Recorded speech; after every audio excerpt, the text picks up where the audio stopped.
Shyamlal college द्वारा आयोजित इस अंतर्राष्ट्रीय संगोष्ठी के समापन सत्र में महाविद्यालय के आदरणीय प्राचार्य, मेरे अत्यंत आत्मीय अनुज मित्र प्रोफेसर रवि नारायण कार जी, महाविद्यालय के और अन्य संस्थानों के शिक्षक साथियों, विद्यार्थी मित्रों, मैं रवि जी का और सीताराम और विवेकानंद, ये मेरे दो प्रिय शिष्य जैसे हैं, इनका बड़ा आभारी हूँ कि आप सबसे मिलने का अवसर दिया है। सदन में इस विषय के बारे में सीताराम ने बताया आपसे पहले 2 सत्रों में क्या हुआ है, और ये माधुरी जी, अभय जी, ये मेरे पुराने मित्र बैठे हैं, ये लोग मुझसे अधिक जानते हैं इस क्षेत्र में, मैं थोड़ा कम जानता हूँ। कई बार मुझे इसलिए बुलाया जाता है कि एक विश्वविद्यालय के कुलपति रहे ने बुलाना चाहिए। इसलिए रवि जी का आभारी हूँ, आप सबका भी आभारी हूँ। समय बहुत विचित्र भी है, महत्वपूर्ण भी है। हम कई परिदृश्यों में घिरे हुए हैं। एक परिदृश्य है, प्रोफेसर मुनीम जी, आपको भी यहाँ से प्रणाम करता हूँ। एक परिदृश्य है कि हम 2047 के भारत की कल्पना कर रहे हैं कुछ वर्षों से। 2047 में हम एक विकसित राष्ट्र बनेंगे। संसार के समक्ष हम पुनः विश्व गुरु बनने की संकल्पना भी लेकर घूम रहे हैं। हमारे मन में ये विचार है, हम एक बार विश्व गुरु रहे हैं, बहुत लंबे समय तक हम विश्व गुरु बन सकते हैं। एक दृश्य ये भी है कि हम आर्थिक महाशक्ति बनने का प्रयास भी कर रहे हैं। प्राय हमारे प्रधानमंत्री और हमारे देश के विभिन्न नेता आपको कहते सुनते होंगे आप लोग कि हम इतने ट्रिलियन की इकोनॉमी बनने जा रहे हैं। विश्व की अग्रणी अर्थव्यवस्थाओं में हमारा नाम आ रहा है। कोविड के बाद से हमने अपने उत्पादन क्षमता और व्यापार क्षमता को बढ़ाया है। हम संसार के अस्त्र खरीदने वाले, हथियार खरीदने वाले देशों में भी सबसे आगे हुआ करते थे, और अब उसका व्यापार करने वाले देशों में भी बहुत आगे आ गए हैं। एमएसएमई क्षेत्र में हमने जो प्रयास किए उससे हम बहुत उन्नति के अवसर देख रहे हैं। तो बड़ा व्यापक अवसर है भारतोदय का। मैं इसे कहता हूं, ये भारतोदय की गाथा का काल है। भारत का सर्वतोमुखी उदय हो रहा है, चारों ओर से भारत विकसित हो रहा है। संसार के बहुत सारे देश जो भारत की ओर कभी ध्यान से नहीं देखते थे, अब अपनी समस्याओं के लिए भारत की ओर देखते हैं। हमारी आवाज सुनी जा रही है। जहां हम आवाज नहीं दे रहे हैं, वहां हमसे बुलाकर कहा जा रहा है कि आप कुछ बातचीत करो, आप प्रवेश करो इस समस्या में। संसार में जहां युद्धरत देश हैं, वो दोनों ही हमें बुला के कह रहे हैं आप कुछ समाधान कराओ हमारा। हमारे प्रधानमंत्री एक साथ यूक्रेन भी जाते हैं, रूस भी जाते हैं, दोनों से बातचीत कर रहे हैं। संसार में जहां भी कोई समस्या है उसके लिए भी हम खड़े हैं। हमारा आर्थिक विकास अन्य अन्य क्षेत्रों से जुड़ा हुआ है। बहुत सारे देशों में जब ऐसे संकट आते हैं कि नागरिक फंस जाते हैं वहां के आंतरिक संकटों में, तो हमारे हवाई जहाज जाते हैं, उनको उठाने के लिए ले आते हैं, भारत वापस लाते हैं। तो जब ला रहे होते हैं तो संसार के अन्य देशों के नागरिकों को भी लाते हैं। जब कोविड आया तो कोविड में आपने देखा कि हमारे साथ संसार में सबको समस्या आई। हमारे पास दवाइयां थी तो हमने दवाई बहुत लोगों को दे दी। जब वैक्सीन बनाई तो हमने संसार में उन देशों को भी वैक्सीन दे दी, राजनीति विज्ञान वाले कहते हैं, जिनके हमारे दूतावास नहीं थे, जिनसे हमारे डिप्लोमेटिक रिलेशन नहीं थे, उनको भी दे दी। जो खरीद नहीं सकते थे उनको मुफ्त दे दी। तो वैक्सीन मैत्री कहलाई। बड़े बड़े संगठन संसार में जो बने हुए थे, उनकी निष्फलता यदि सिद्ध हुई, यूएनओ जैसे की, वो निष्क्रिय हुए, तो G20 की अध्यक्षता भी भारत को मिली। SCO की अध्यक्षता भी साथ साथ हमने की। ब्रिक्स, SCO, ये विभिन्न प्रकार के ऐसे संगठन छोटे छोटे बनने लगे जिनमें भारत का महत्व बढ़ रहा है।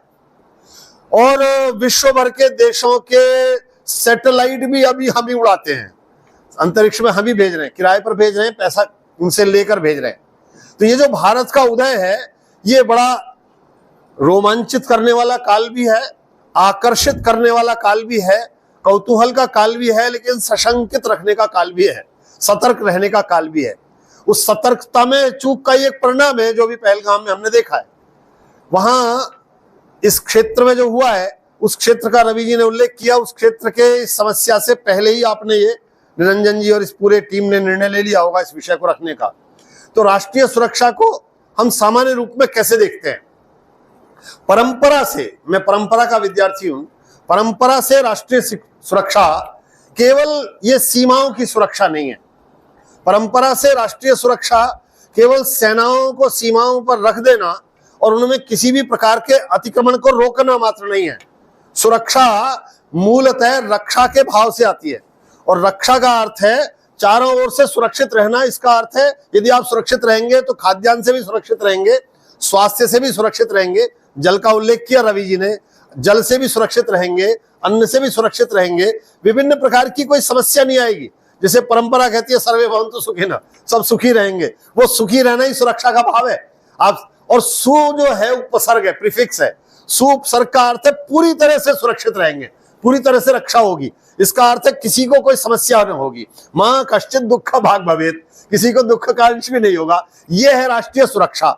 इसमें हमारे सामने क्या हमारी उपलब्धियां हैं, क्या हमारे सामने अवसर हैं और क्या हमारी आकांक्षाएं हैं, ये आज का विषय है जिस पर आपने 2 दिन से सेमिनार किए, जिनका उल्लेख किया गया, जो वक्ता लोग बोले हैं। मैं पुनः कहता हूं, मैं उनके बराबर नहीं जानता हूं, फिर भी मेरे मन में कुछ इच्छाएं हैं, वो समझता हूं, आपके साथ साझा करता हूं। और मुझे लगता है भारत एक ऐसा अवसर भी देख रहा है कि अब हम भारत पर विश्वास करने लगे हैं। अभी तक हमें भारत पर विश्वास करने में संकोच होता था। किसी भी बात के लिए हम विश्व की ओर देखते थे। जब विश्व हमारी ओर देखने लगा तो हमें अपने आप पर भरोसा होने लगा।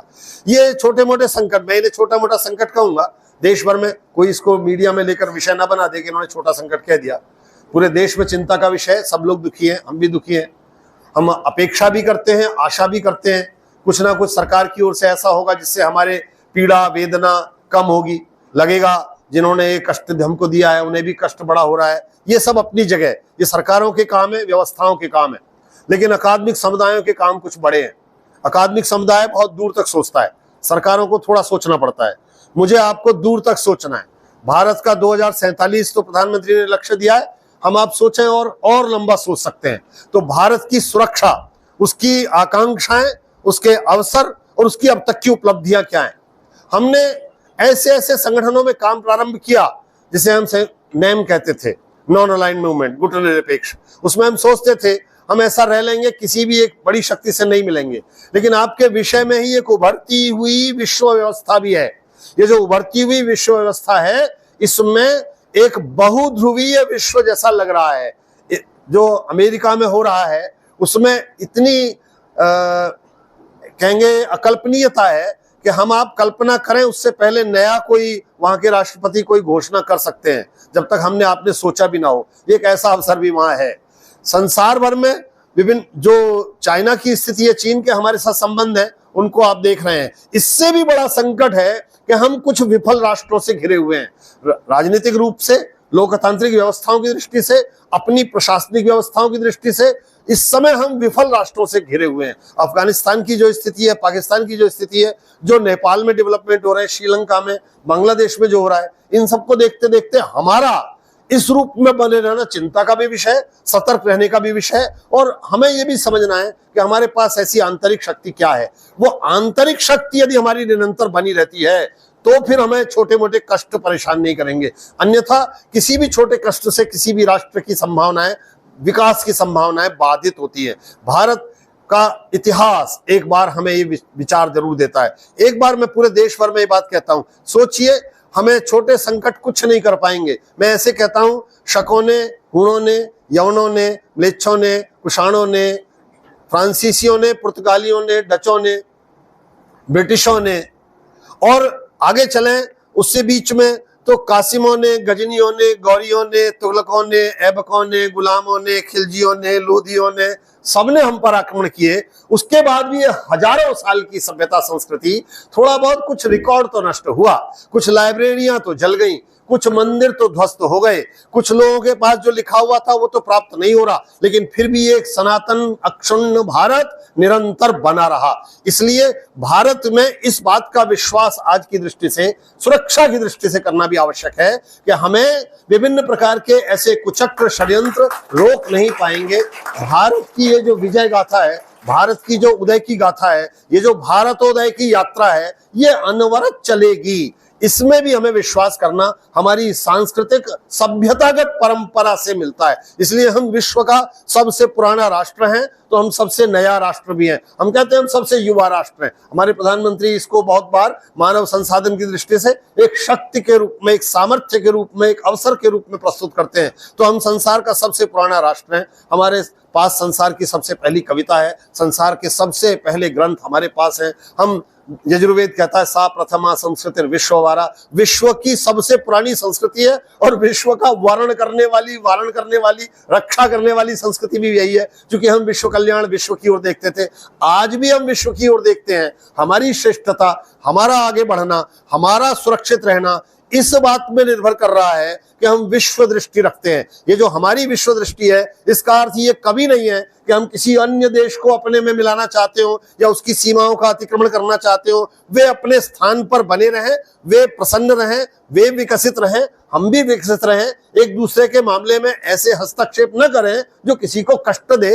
ये हमारा पुरातन विचार है। इसलिए एक दूसरी बात, भारतीय राजनीतिक चिंतन जो अब हो रहा है व्यवस्थाओं में, अंतरराष्ट्रीय राजनीति के क्षेत्र में भी, उन्होंने पिछले कुछ वर्षों से, मुझे ऐसा लगता है 2015-16 के बाद आईडीएसए ने भी इस पर काम करना प्रारंभ किया। कम से कम अब ये विचार करना वो प्रारंभ कर रहे हैं कि क्या हम अपनी रणनीतियों के निर्माण में, क्या हम अपने अंतरराष्ट्रीय संबंधों के निर्माण में, क्या हम अपनी वैदेशिक नीति के निर्माण में, क्या हम अपनी सुरक्षा व्यवस्था के संकल्पनाओं में प्राचीन भारतीय चिंतन के तत्वों में से कुछ उपादेय, कुछ प्रासंगिक ले सकते हैं। इस पर भी विचार करना प्रारंभ हुआ है। मुझे लगता है राजनीति विज्ञान के समुदाय को, सुरक्षा पर के विशेषज्ञों को इस पर भी विचार करना चाहिए कि क्या हमारे पारंपरिक जो सूत्र हैं वो आज किसी दृष्टि से उपादेय हो सकते हैं। एक विषय ये भी मेरे मन में है।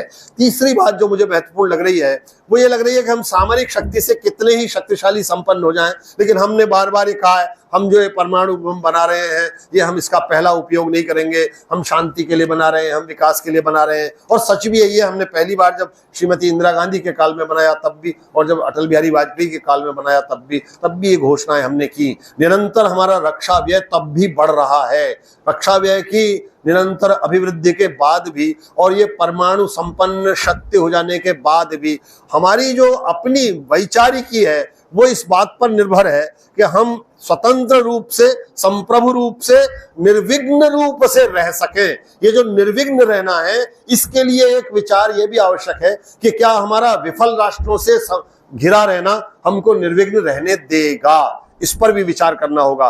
कहीं ये हमारे मन में ऐसा कोई विचार शैथिल्य तो नहीं आया है कि हम निर्विघ्न रह लेंगे, बाकी राज्यों में, राष्ट्रों में जो हो रहा है वो हमें प्रत्यक्ष रूप से प्रभावित नहीं करता। ये विचार भी चिंता का है। इस पर राजनीति विज्ञान के समुदाय को फिर से सोचना चाहिए। मुझे लगता है ऐसा तो नहीं हो सकता। जॉर्ज डब्ल्यू बुश जब अमेरिका के राष्ट्रपति दूसरी बार बने तो उन्होंने एक भाषण दिया। उस भाषण में उन्होंने कहा हमारा दायित्व है संसार भर में लोकतंत्र की स्थापना करना। इसका अर्थ यह था जहां भी लोकतंत्र नहीं होगा वहां हम जाएंगे लोकतंत्र स्थापित करने के लिए। उसी एजेंडा के तहत वो इराक में भी गए, अफगानिस्तान भी गए, संसार के बहुत सारे देशों में गए, उनको आपने जाते देखा। मैं ये तो नहीं कहूंगा भारत को कोई ऐसा दायित्व अपने ऊपर लेना चाहिए कि संसार भर के आसपास के जितने राष्ट्र हैं उनकी राजनीतिक सब विफलताएं उसको संभालने का काम हमारा नहीं है। लेकिन ये भी हमारा काम है कि किसी न किसी अन्य रास्ते से वे राष्ट्र भी यदि ठीक से चले तो हमें ठीक से चलने में आसानी होगी। एक बात और, अंतरराष्ट्रीय राजनीति के बहुत सारे मित्र मुझे विदेश के किसी लेखक का नाम लेते हुए, मैं नाम जानबूझ के नहीं लेता किसी लेखक का, और बताते हैं कि एक सॉफ्ट पावर का भी एक कंसेप्ट आया है। मैं इसे ऐसे कहता हूं, हमारी पारंपरिक दृष्टि हमें उसे सांस्कृतिक राजनय की ओर ले जा सकती है क्या, इस पर भी विचार करना चाहिए। सांस्कृतिक दृष्टि से जिन राष्ट्रों का उल्लेख मैंने अभी किया है और इससे और यदि पूर्व की ओर चले जाएंगे, जिसको लुकीस से लेकर हम इस तक ले आए हैं, आप सोचें हमारी राष्ट्रीय सुरक्षा व्यापार में भी सन्निहित है ही। यदि व्यापार ठीक से होगा तो भी राष्ट्रीय सुरक्षा में अभिवृद्धि ही होगी। इसलिए इस पर विचार करें कि उनसे सबसे हमारे सांस्कृतिक, सभ्यतागत, ऐतिहासिक संबंध हैं, वे पुराने संबंध हैं। वे सांस्कृतिक संबंधों को समृद्ध करने का, अभिवृद्ध करने का, सुदृढ़ करने का और उन्हें और विभिन्न आयाम देने का क्या प्रयास हम कर सकते हैं। इन सांस्कृतिक संबंधों के लिए हमें अपनी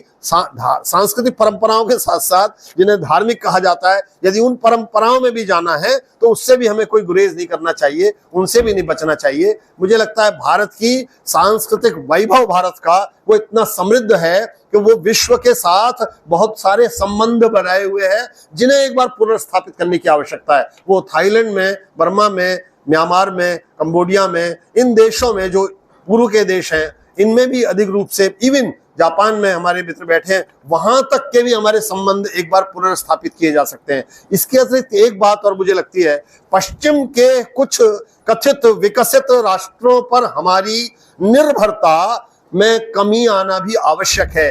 यदि वो कमी नहीं आएगी तो हमारा अपना जो आयात निर्यात का असंतुलन है वो बढ़ेगा।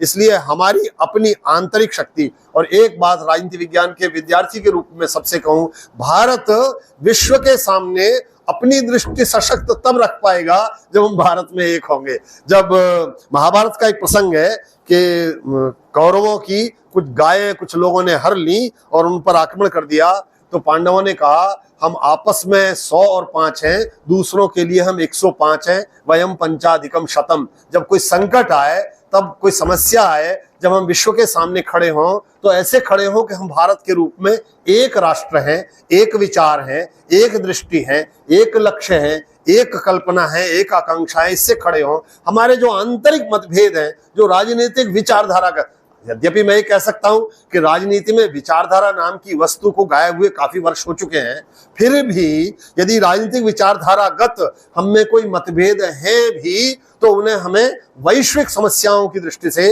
या हमारे वैश्विक अवसरों की दृष्टि से उन्हें भुलाने, कम करने, क्षीण करने या थोड़े तिरोहित करने के प्रयास करने ही चाहिए। हम विश्व के सामने ऐसे खड़े हों कि भारत एक राष्ट्र है, ये एक राष्ट्र के रूप में हमारा एक स्वर हो। यदि एक स्वर नहीं होगा तो जो 1947 में हुआ वही हमें एक बार देखने को मिल सकता है। ऐसी आशंकाएं भी बढ़ सकती हैं, इसलिए इस पर विचार करें। वो धार्मिक कारण नहीं होंगे, वे राजनीतिक विचारधारा के कारण भी नहीं होंगे बहुत बार,